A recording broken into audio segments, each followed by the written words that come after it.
কিভাবে এই গিরগিটি নিজের শরীরের রং পাল্টায়? কখনো কি ভেবে দেখেছিলেন? গিরগিটির রং কখন কি ধরনের হয়? জানতে হলে আমাদের সাথেই থাকুন। আপনারা অনেকেই মনে করেন গিরগিটি তার পরিবেশের রং দেখে যেকোনো সময় যেকোনো রং ধরতে পারে।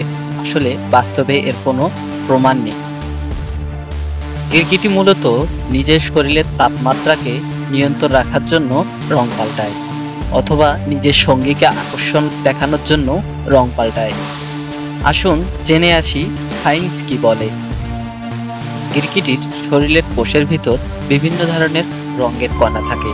এসব কণা যখন যেরকম পরিবেশ দরকার হয় তখন সেই রকম পরিবেশে সেই কণাগুলো তার পুরো শরীরে ছড়িয়ে পড়ে এবং ধীরে ধীরে গিরগিটি নিজের শরীরের রং পরিবর্তন করে। যখন পরিবেশে খুব গরম পড়ে তখন সে সবুজ রঙের হয় এবং নিজেকে সুন্দর দেখানোর জন্য, সঙ্গীকে আকর্ষণ করার জন্য সে সাদা বর্ণের রং ধারণ করে। আবার অনেক সময় সে নিজেকে বাঁচাতে নিজের শরীরের রং পরিবর্তন করে।